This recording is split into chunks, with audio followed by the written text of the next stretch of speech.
Indian super ലീഗിലെ 8 ക്ലബ്ബുകൾ നിലവിലെ സിറ്റുവേഷൻ പരിഹരിക്കാൻ ഒരു അടിയന്തര മീറ്റിംഗ് വേണമെന്ന് ആവശ്യപ്പെട്ടുകൊണ്ട് ഓൾ ഇന്ത്യ ഫുട്ബോൾ ഫെഡറേഷൻ ഒരു ലെറ്ററും കാര്യങ്ങളും അയച്ചിട്ടുണ്ട്.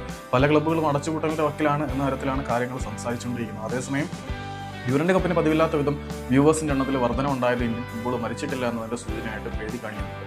ഇടയിൽ ഒരുപാട് ക്ലബ്ബുകൾ ഒഡീഷ എഫ് സിയൊക്കെ കടുത്ത പ്രശ്നത്തിൽ കൂടിയാണ് കടന്നു പോയിക്കൊണ്ടിരിക്കുന്നത് എന്നുള്ളത് സത്യമാണ്. അതേസമയം നമ്മുടെ സുപ്രീം കോടതിയിൽ ഓൾ ഇന്ത്യ ഫുട്ബോൾ ഫെഡറേഷന്റെ പുതിയ ഭരണഘടന സംബന്ധിച്ച് കേസ് നടക്കുന്നത് നിങ്ങൾക്ക് അറിയാമല്ലോ. അപ്പം അതിനകത്ത് ഫിനാൻഷ്യൽ സ്റ്റേറ്റ്മെന്റ് അല്ലെങ്കിൽ ആനുവൽ ഫിനാൻഷ്യൽ സ്റ്റേറ്റ്മെന്റ്, അതായത് ബഡ്ജറ്റ് എങ്ങനെ ചെലവഴിച്ചു എന്നതിനെ കുറിച്ചുള്ള കണക്കുകൾ ഉൾപ്പെടുന്ന രേഖ കോടതിയിൽ സമർപ്പിച്ചപ്പോൾ ഇവന്മാർ 5 പേജുള്ള ഒരു സാമാനമാണ് കൊടുത്തത്. ഏതോ വിയറ്റ്നാം കോളനിക്കകത്ത് ഈ ശങ്കരാടി കൈ കാണിച്ചിട്ട് ഇതാണ് രേഖ എന്ന് പറയുന്ന പോലെ 5 പേജുള്ള ഒരു പേപ്പറിനകത്ത് കുറേ അനാവശ്യ കണക്കുകൾ എഴുതി കൊടുത്തിട്ട് ഇവന്മാർ കൃത്യമായിട്ട് ഫണ്ട് എങ്ങനെ വിനിയോഗിച്ചു എന്നതിനെ കുറിച്ചുള്ള കണക്ക് പോലും പുറത്തേക്ക് അല്ലെങ്കിൽ അധികൃതർക്ക് അല്ലെങ്കിൽ ബന്ധപ്പെട്ട അതോറിറ്റികൾക്ക് നൽകുന്നില്ല എന്നുള്ളത് വളരെ ദുഃഖമുള്ള ഒരു കാര്യമാണ്. പറഞ്ഞു വരുന്നത് എന്താണെന്ന് വെച്ചാൽ ഇന്ത്യൻ ഫുട്ബോളുമായിട്ട് ബന്ധപ്പെട്ട പ്രശ്നങ്ങൾ പരിഹരിക്കുന്നത് ഇനിയും നീണ്ടുപോകും. ഇന്ത്യൻ ഫുട്ബോൾ ഒരു ഇരുണ്ട കാലഘട്ടത്തിലേക്ക് പോവുകയാണ് എന്നുള്ളതാണ്. പല ക്ലബ്ബുകളും പ്രതിസന്ധിയിലേക്ക് പോകുന്ന സാഹചര്യം അവിടെ നിൽക്കുകയാണ്.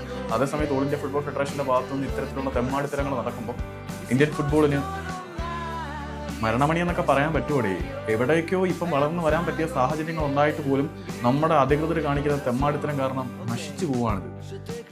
നേരത്തെ നശിച്ചാലും നമുക്കൊരു സങ്കടമില്ലായിരുന്നു, കാരണം ഓൾറെഡി ചത്തിരുന്നവരാണ്, നമുക്കൊരു സാഹചര്യം ഇല്ലായിരുന്നു. ഇപ്പം വളർന്നു വരാനുള്ള എല്ലാ അനുകൂല സാഹചര്യം ഉണ്ടായിട്ട് നശിക്കുന്ന കാണുമ്പോൾ സങ്കടം സഹിക്കാൻ പറ്റുന്നില്ലേ?